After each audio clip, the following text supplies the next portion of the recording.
Bismillahirrahmanirrahim. Assalamualaikum warahmatullahi wabarakatuh. Ya, sahabat Manjada-Manjada, hari ini kita kedatangan tamu yang luar biasa. Ini Al-Ustadz Dr. Muhammad Arifin, Direktur Pusat Studi Islam dan Bahasa Arab. Kita akan ngobrol bagaimana sih kita kalau teman-teman pesantren, alumni Madrasah Aliyah mau ke Mesir, terutama Al-Azhar ya. Gimana caranya? Dan menarik sekali, dari Pusibak ada beasiswa ini ya, untuk yang ke Mesir. Yang belum subscribe silakan subscribe terlebih.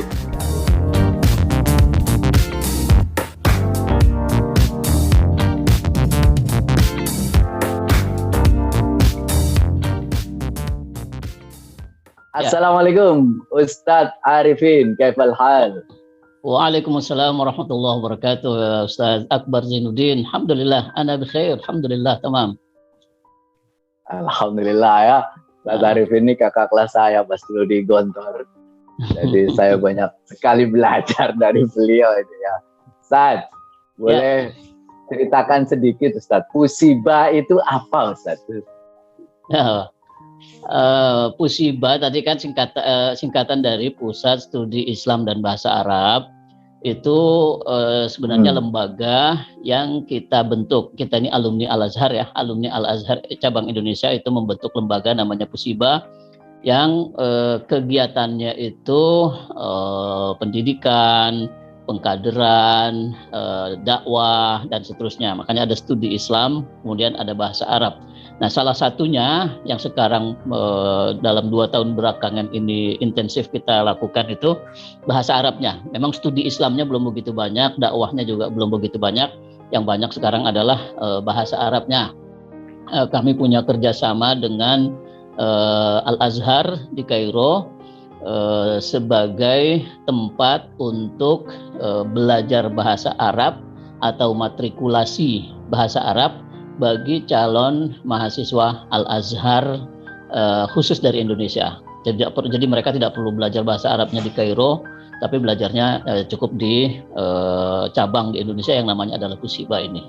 Itu kira-kira latar belakangnya gitu. Berarti di bawah organisasi alumni Al-Azhar? Betul, organisasi internasional alumni Al-Azhar, cabang Indonesia, betul. Oh, jadi organisasi internasional alumni Al-Azhar ini di seluruh dunia ada? Seluruh dunia, jadi pusatnya memang Kairo. Indonesia cabang yang pertama untuk luar negeri, cabang yang pertama untuk luar negeri ya, tahun 2010 dibentuk. Sekarang sudah kira-kira mungkin 25-an cabang di seluruh dunia. Yang luar negeri ya, kalau di dalam negeri Mesir ada di provinsi-provinsi, tapi yang luar negeri Indonesia ini yang pertama. Berarti matrikulasi yang biasanya bahasa Arab itu program bahasa di Al-Azhar bisa dilaksanakan di Indonesia begitu? Ya, bukan cuma itu ya. Jadi pertama bisa dilaksanakan di Indonesia. Dulu kan kan begini, Al-Azhar mulai tahun sekitar 2014 itu punya kebijakan mengharuskan calon mahasiswa asing ya, bukan Mesir, bukan Arab, termasuk tentu saja Indonesia, Nigeria, negara-negara Afrika, itu harus menguasai bahasa Arab pada level tertentu, ada standarnya. Nah, itu mereka belum boleh mengikuti kuliah kalau belum menguasai bahasa Arab pada level tertentu itu. Gitu. Jadi itu kemudian calon mahasiswa Indonesia yang sudah berangkat ke sana waktu itu terpaksa tertunda kuliahnya, ada yang setahun gitu ya, karena harus menyelesaikan itu dulu, gitu, bahasa Arabnya. Nah, akhirnya kita buatlah kesepakatan dengan Al-Azhar supaya yang Indonesia nggak usah lah belajar bahasa Arabnya di sana, karena buang waktu 1 tahun itu kan lumayan. Biar belajarnya di Indonesia sebelum didaftarkan ke kuliah, sambil proses pendaftaran mereka belajar bahasa Arab. Nanti proses pendaftaran beres, dokumentasinya pemberkasan dokumennya beres, bahasa Arabnya selesai, berangkat tinggal masuk kuliah. Nah, ini yang sekarang kita lakukan, gitu. Oh, jadi tidak ada lagi program bahasa di sana, tapi bisa dilakukan di Indonesia begitu ya? Di sananya masih tetap buka. Di sananya masih tetap buka. Jadi untuk orang Indonesia ada 2 pilihan. Masih tetap ada ya?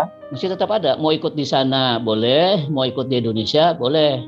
Dan menurut saya lebih baik ikut di Indonesia daripada di sana. Gitu. Oh iya ya. Iya. Daripada di negeri orang belajar bahasa, di sini juga sama-sama ya. Iya, Untuk karena persiapan nanti sertifikat yang dikeluarkan itu yang belajar di Indonesia pun sertifikatnya keluarnya dari pusat di Kairo, bukan kami di Jakarta yang mengeluarkan sama sertifikat. ya. Iya, gitu. Kami hanya penyelenggara ini di Indonesia ini, kami penyelenggara cabang ya, tidak mengeluarkan sertifikat sendiri, tidak. Oh, cabang Kairo berarti ya, Ya, cabang cabang Al-Azhar. Kairo. Iya, cabang Kairo. Dan masih satu juga di seluruh dunia cabang pusat bahasa yang prakuliah ini, matrikulasi ini baru ada di Indonesia. Di seluruh dunia baru ada di Indonesia, belum ada di negara lain. Kalau sekarang ini ya proses seleksi ke Al-Azhar itu prosesnya gimana ya Ustaz? Melalui sebenarnya atau langsung bisa, kalau dulu kan bisa langsung ke Al-Azhar sana tuh terjun bebas kira-kira kayak gitu ya. Kalau sekarang gimana itu? Betul, dulu memang ya zaman-zaman saya, apalagi saya tahun 90 ke sana 90-an itu masih ada terjun bebas lah istilahnya gitu. Orang asal datang ke sana kemudian daftar itu diterima. Sebetulnya Al-Azhar juga tidak pernah membatasi ya siapapun daftar kuliah itu akan diterima. Tetapi kemudian timbul masalah gitu. Salah satu masalahnya ketika calon mahasiswa asal Indonesia itu datang tanpa prosedur yang tanpa diatur secara baik lah di Indonesia, itu ternyata banyak timbul masalah di sana. Salah satunya banyak yang tidak menguasai standar kecakapan bahasa Arab atau keilmuan tertentu, sehingga ketika kuliah di Al-Azhar itu molor gitu, yang seharusnya 4 tahun selesai ada yang sampai 6 tahun, 7 tahun, 8 tahun baru selesai. Itu kan sayang, tentu saja buang waktu semacam itu. Nah, lalu dibuatlah sistem seleksi di Indonesia yang melalui Kementerian Agama bekerja sama dengan Al-Azhar, juga bekerja sama dengan Organisasi Internasional Alumni Al-Azhar, UIAA Cabang Indonesia. Nah, kemudian itu berjalan dari cukup lama, 2011-an saya kira ya, 2011 sampai belakangan. Nah, kemudian pada sekitar tahun 2014, 2015, Al-Azhar membuka kelas bahasa di Kairo bagi calon mahasiswa, yang fungsinya hampir sama sebenarnya dengan fungsi seleksi yang selama ini diadakan oleh Kementerian Agama. Karena seleksi yang di Kementerian Agama juga kan materinya kan bahasa Arab, insya, ya kan, ada muhadasah, sama itu mengukur kecakapan bahasa Arab dan penguasaan kitab-kitab tertentu atau baca kitab lah. Nah, karena fungsinya sama, sehingga sekarang orang yang mau masuk Al-Azhar langsung ke Kairo terus mengikuti kelas bahasa di Kairo itu bisa, gitu, itu bisa. Nah, tapi setelah ada kebijakan begitu, mahasiswa Indonesia kemudian mengikuti kelas bahasa di Kairo, ada efek samping rupanya. Itu efek sampingnya, ada yang menunggu kelas bahasa itu sampai 1 tahun, karena kelas bahasanya kan ada 7 level. Satu level itu ada 1 bulan, harus diselesaikan 1 bulan. Jadi kalau yang dapat levelnya paling rendah, dia harus menyelesaikan 7 bulan, dan itu artinya akan terlewat waktu pendaftaran kuliahnya, udah kelewat. Dia harus nunggu tahun depannya, gitu. Nah, dalam menunggu tahun depan itu nggak semua mahasiswa atau calon mahasiswa itu siap, Bar. Ada yang sampai ya kasarnya disorientasi. Kan sudah ngambil bahasa udah selesai, kuliah belum. Mau ngapain nih saya ini? Gak, karena belum bisa kuliah. Ada yang sampai akhirnya semacam disorientasi, ada yang sampai bekerja di secara ilegal. Nah, yang lebih agak bermasalah buat kita itu izin tinggalnya, karena izin tinggal yang diberikan oleh pusat bahasa di sana hanya berlaku 3 bulan, per 3 bulan harus diperbarui. Nah, ketika anak sudah selesai kursusnya, dia nggak lagi dapat surat keterangan untuk perpanjangan izin tinggal. Sementara izin tinggal untuk dari kuliah itu, dari kampus, belum dapat karena belum terdaftar. Nah, akhirnya ada sejumlah mahasiswa yang statusnya izin tinggalnya mati. Izin tinggalnya mati. Nah, ini kan berbahaya. ya kan? Tentu saja kita di luar negeri, di negeri orang, izin tinggal kita mati itu bahaya. Karena suatu waktu ada pemeriksaan, ada razia, kemudian kita kebetulan bernasib tidak baik, ketangkep, ya nggak ada alasan untuk polisi untuk menangkap dulu gitu. Karena jelas-jelas terbukti izin tinggalnya mati. Nah itulah kemudian yang melatar belakangi mengapa dibuat Pusiba di Jakarta sebagai cabang Kairo, sehingga nanti masalah izin tinggal, masalah menunggu setahun, dan masalah-masalah turunannya itu tidak perlu terjadi lagi gitu. Jadi Pusiba ini semacam konsultan, terus kemudian membantu lah gitu ya, membantu anak-anak yang para santri, terus yang ingin calon mahasiswa yang ke Al-Azhar gitu ya. Ya, terutama di dalam kursus bahasa Arabnya atau penyelesaian kelas bahasanya, matrikulasi. Karena nanti untuk keberangkatan, pengurusan dokumen dan lain-lain itu ada lagi lembaganya sendiri yang juga dikelola oleh alumni Al-Azhar. Jadi Pusiba sebatas sampai anak ini menyelesaikan kelas bahasa pada level mutamayyiz, level tertinggi. Nah, selesai itu untuk pemberkasan paspornya, segala macam ya, dokumen legalisasi ijazahnya, izin segala macam itu ada lagi yang ada yang mengurus di bawah alumni Al-Azhar juga. Alumni Al-Azhar juga, ya dia bawa alumni Al-Azhar juga. Kalau sekarang Ustaz Arifin, berarti seleksi itu hanya lewat Kemenak, berarti ya? Sebetulnya tidak. Oh tidak? Nah, bisa ada dua, bisa lewat Kemenak, bisa lewat Pusiba.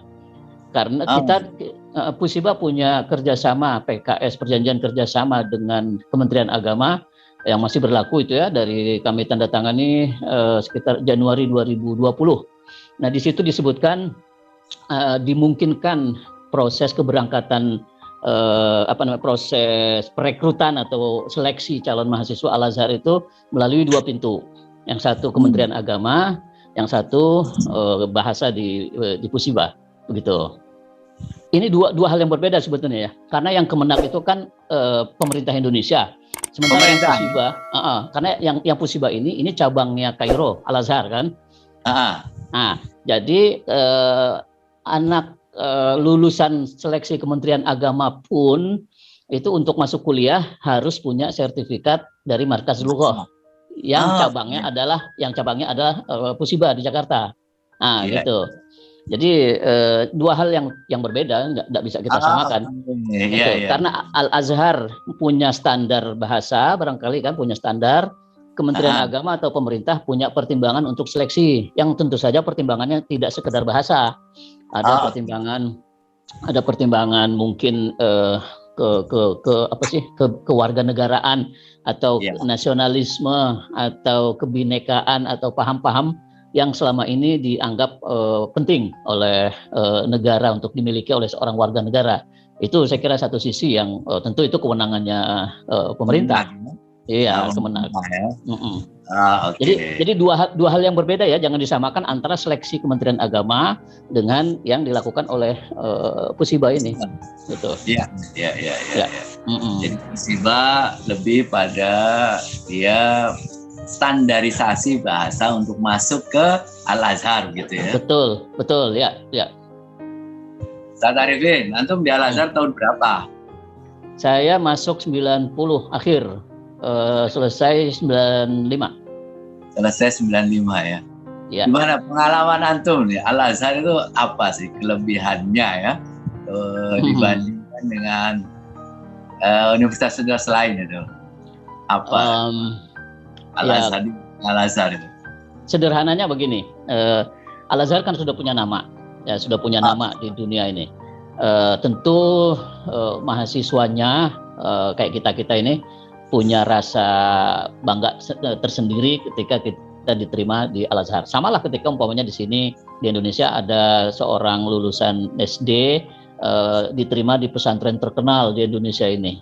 Kan ada rasa itu kira-kira yang kami rasakan dari sisi itu. Nah, sisi lain kalau saya melihat di sana memang sumber ilmu keislaman yang sangat terbuka. Dalam arti mazhab apapun, mazhab fikih yang sekian banyak itu diajarkan, kita dikenalkan.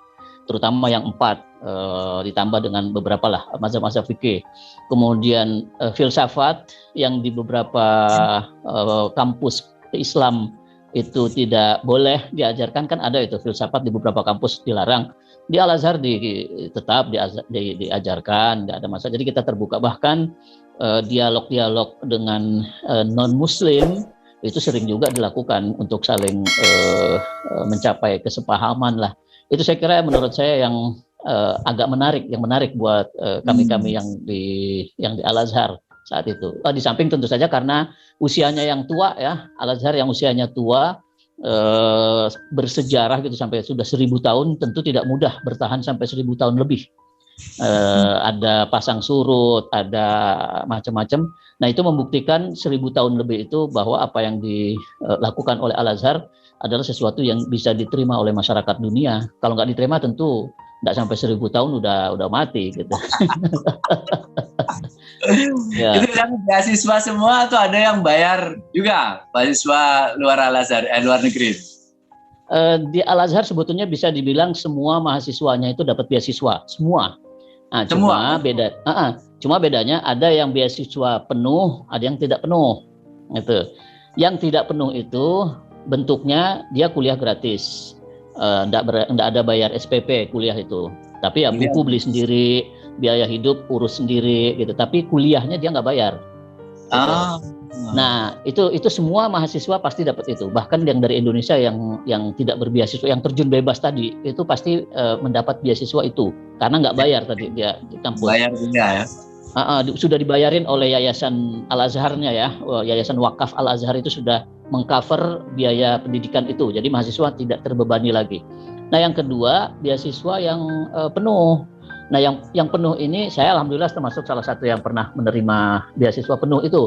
Selain tadi biaya kuliahnya gratis ya, tidak bayar kuliah, ada uang saku setiap bulan. Terus ada tinggal di asrama. Saya tinggal di asrama. Nah di asramanya itu listrik, air gratis, kemudian makan 3 kali sehari gratis. Nah buat mahasiswa kalau listrik sudah gratis, makan gratis, air gratis, apalagi sudah dapat uang saku, sudah nggak ada lagi, tinggal rajin kuliah saja, kan sudah nggak repot-repot lagi. Nah itu yang full, yang beasiswa penuh. Kalau yang full berarti makan sendiri. Nah kalau yang half atau yang tidak penuh tadi itu makan sendiri.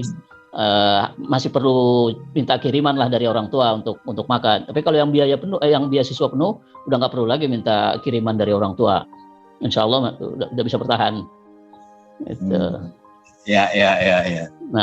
Nah ini boleh saya tambah satu nih, yang beasiswa yang Pusibah Scholarship yang sekarang ini. Itu Pusibah Scholarship itu apa itu? Nah itu selain beasiswa Al-Azhar penuh yang tadi, yang ada uang saku, ada segala macam tadi itu, masih ada tambahan dari Pusibah berupa uang buku untuk setiap tahun, uang buku tahunan. Karena kan kalau kita hitung-hitung dari uang saku dari Al-Azhar, itu kalau untuk koleksi atau beli buku-buku maroji ya, referensi, menurut perhitungan kami itu kurang. Ya. Tapi untuk buku kuliah, untuk diktat kuliah itu cukup. Tapi untuk nambah buku itu kurang. Nah, kami memandang perlu penerima beasiswa ini juga punya buku tambahan lah, buku referensi selain buku yang digunakan di kampus itu, diktat. Makanya kami akan berikan dalam setahun sekali selama program S1 4 tahun. Itu yang Pusibah Scholarship ini ya. Begitu. Jadi beasiswa Al-Azhar penuh plus uang buku. Kira-kira begitu, uang buku. Seleksinya gimana tuh? Nah, seleksinya ini sekarang kita lagi buka pendaftaran. Seleksinya untuk yang sekarang ini baru terbuka untuk mereka yang sudah atau sedang mengikuti Pusibah saat ini. Karena memang dibutuhkan waktu cepat, jadi kita belum bisa buka untuk yang lebih luas ya, umum. Besok sudah habis masa pendaftarannya. Jadi sederhana aja, mahasiswa calon penerima itu kita harapkan membuat makalah berbahasa Arab dengan tema Samahatul Islam, jumlahnya kira-kira 500 kata. Nanti dari situ akan kelihatan penguasaan dia terhadap bahasa Arab sekaligus penguasaan dia terhadap wawasan keislaman. Nanti akan kita ambil cuma 5 untuk kali ini, baru dapatnya 5 orang. Nanti itu yang akan disahkan oleh Al-Azhar sebagai penerima beasiswa tahun 2021 ini. Akan mendaftar beasiswa itu yang kita bidik adalah mereka yang sedang di Pusiba, sedang belajar di Pusiba dan sedang diproses pendaftarannya, gitu. Jadi yang Pusiba sekarang, yang angkatan kelima, ini kita kan sekarang ini angkatan kelima. Ini semua inputnya itu adalah mereka yang sudah lulus seleksi Kementerian Agama bulan Mei tahun 2021 kemarin.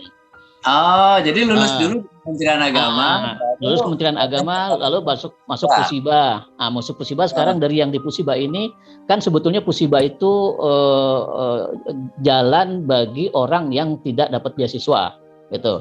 Kan kalau dapat beasiswa kan sudah dijamin lah. Nah, yang ini yang mau biaya sendiri itu masuk Pusiba, lewat Pusiba. Nah, tetapi sekarang Pusiba pun dengan kerjasama yang kami jalin dengan Al-Azhar itu menyalurkan juga beasiswa Al-Azhar itu. Jadi tiket berangkatnya, tiket pulangnya, uang sakunya, uang saku dari Al-Azhar plus uang buku yang dari Pusiba, itu yang membedakan beasiswa Pusiba dengan yang lain-lain. Kan ada Gontor dapat, NU dapat, kemudian ya ada pesantren, sejumlah pesantren lah ada. Ya, Darun Najah ada, setahu saya juga dapat. Adalah banyak. Nah, tapi yang saya tidak tahu itu kebijakan masing-masing pesantren ya. Tapi yang di Pusiba plusnya itu selain yang di Al-Azhar tadi full, plusnya adalah uang buku untuk setiap tahun. Ini karena kita punya perhatian yang sama lah saya kira ya, bahwa banyak orang atau calon mahasiswa yang pinter tapi kurang mampu di Indonesia ini yang mungkin belum dapat perhatian. Nah, kita coba mencari yang itu. Gitu. Oke, jadi kalau ke Mesir itu pertama lewat Kemenak berarti ya? Ya. Kedua berarti lewat organisasi-organisasi yang sudah kerjasama dengan Al-Azhar itu ya? Pondok-pondok pesantren itu ya? Kan masing-masing punya jatah beasiswa itu. Ya. Oke. Ya. Nah, Saad, kalau alumni pesantren, alumni MAN gitu ya, ingin ke Mesir itu, apa yang mereka harus siapkan? Yang pertama, yang sudah pasti itu adalah bahasa Arab. Itu kunci, nggak bisa enggak. Nah, sayangnya kadang-kadang kita ini merasa karena sudah pernah di pesantren, merasa bahasa Arab kita ini udah cukup, gitu. Ketika dites oleh guru Al-Azhar, ternyata standar kita itu masih rendah dibandingkan dengan calon mahasiswa dari sejumlah negara lain. Ada kelemahan umum untuk calon mahasiswa Indonesia ini dalam bahasa Arab ini. Malu berbicara, jadi pasif. Kita ini termasuk yang malu. Indonesia, Malaysia itu termasuk yang malu. Kalau jarang ngomong, jarang nanya di kelas itu. Nah, itu kita kalah sama orang Afrika. Orang Afrika itu Nigeria kah atau beberapa negara itu sangat aktif di kelas, berani nanya. Nah, sehingga kemudian guru-guru di Mesir, dosen-dosen di Mesir itu menilai yang orang Afrika bisa lebih cepat karena memang aktif, berani nanya gitu. Orang Indonesia malunya itu sampai ke bawah-bawah, sampai ke Mesir itu masih bawa-bawa. Jadi saran saya buat yang mau ke Mesir, pertama jangan dulu merasa sudah bisa bahasa Arab walaupun sudah di pesantren yang terkenal ya, walaupun sudah karena masing-masing lembaga punya standar. Boleh jadi standar di pesantren kita tinggi menurut kita atau menurut pesantren, tapi menurut Al-Azhar itu belum. Gitu. Jadi kita harus menyesuaikan diri dengan standar yang ditetapkan oleh Al-Azhar. Kedua, jangan malu untuk ngomong. Nah, yang di Pusiba ini online sekarang karena pandemi ya, kita belajarnya online. Itu gurunya native speaker semua orang Mesir. Kan kesempatan untuk langsung mempraktekkan kemampuan bahasa kita. Itu kan dulu kita di pesantren diajarkan lah, jangan malu bicara. Orang yang malu atau takut salah sebenarnya sudah salah. Gitu. Annasu min khaufil khata'. Takut salah itu sudah salah. Jadi nggak usah takut salah, ngomong aja dah. Nanti juga dibenerin sama dosennya. Gitu aja. Mental apa yang perlu disiapkan? Negaranya sama Indonesia beda jauh nggak sih Mesir? Banyak kesamaan. Kesamaannya kita kan sama-sama negara berkembang, jadi Mesir bukan negara maju sebenarnya. Jumlah orang yang buta huruf di sana juga cukup tinggi. Nggak tahu perbandingannya dengan Indonesia tinggi mana. Tetapi satu yang agak menarik di Mesir, yang melek huruf dan sadar, walaupun jumlahnya tidak banyak, tapi menonjol, gitu, menonjol. Karena menonjolnya begini, karena mereka mereka terhubung dengan dunia luar. Bahasa Inggris dan bahasa Arab itu kan bahasa dunia. Nah, seperti Najib Mahfud, beliau itu menguasai sampai dapat Nobel di bidang sastra kan. Itu kan bukan berarti kita nggak punya sastrawan yang sehebat Najib Mahfud, belum tentu. Tapi karena mungkin penguasaan bahasa asing kita tidak seperti mereka, sehingga ya kita belum mencapai seperti yang mereka capai. Nah, kalau dalam masyarakatnya karena sama-sama Muslim ya, Mesir dan Indonesia sama-sama mayoritas Muslim, banyak kesamaan. Walaupun ada juga beda-beda norak-noraknya ya di mana-mana ada aja norak-noraknya, atau terlalu bangga dengan Mesir sebagai negara maju, kan mereka seolah-olah dikesankan sebagai negara maju. Karena Mesir, apalagi dulu waktu isu kasus-kasus perdamaian Palestina sama Israel, kan selalu Mesir yang memimpin. Nah, mereka punya kebanggaan di situ bahwa kami ini negara memimpin negara-negara Arab. Nah, sehingga ada orang Indonesia datang, mahasiswa Indonesia datang, itu kadang-kadang mereka memandang ya kamu siapa sih Indonesia, peran kamu mana? Nggak ada. Kami Mesir nih bisa mendamaikan Palestina sama Israel. Ya, itu ada yang begitu-begitu. Wajar lah, saya kira di mana-mana juga ada yang begitu. Tapi tempat wisatanya banyak ya di Mesir itu ya? Yang menarik tempat wisatanya yang memang itu nilai plus yang nggak ada di Indonesia, seperti Sungai Nil. Kan nggak ada di Indonesia. Kita punya Sungai Kapuas, punya sungai di mana itu yang di Palembang, Sungai Musi. Tapi memang tidak seindah dan tidak strategis Sungai Nil. Kalau Sungai Nil yang di kota Kaironya, yang membelah Kairo, itu di situ ada wisata kapal pesiar malam yang 2 jam, durasi 2 jam keliling bolak-balik gitu ya. Di situ ada sajian makan-makan Eropa, makan Timur Tengah. Itu yang kelas turis, ada kelas high ya, yang bayarannya lumayan mahal. Yang mahasiswa kira-kira nggak mampu lah. Nah, ada juga kelas mahasiswa. Ada kelas mahasiswa yang wisata air kayak gitu. Itu menarik, hidup ekonomi dan itu nggak ada di Indonesia. Kedua, kan ada piramid di sana. Juga piramid nggak ada di Indonesia. Kan Sphinx, piramid, museum peninggalan zaman Firaun, Ramses I, Ramses II itu koleksinya banyak sekali. Itu daya tariknya. Gitu. Nah, yang ketiga, daya tarik lain pengalaman ini ya.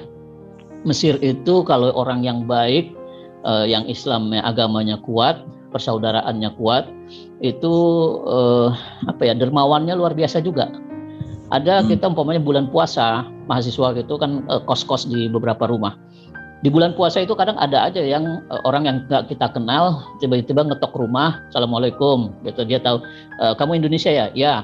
Nih saya bawa kentang 1 karung buat kalian. Itu nanti ada yang lain kadang-kadang bawa gula, ada yang bawa macam-macam lah, karena mereka peduli dengan orang yang belajar agama gitu. Nah gitu, ini jauh-jauh dari Indonesia datang ke sini untuk belajar agama.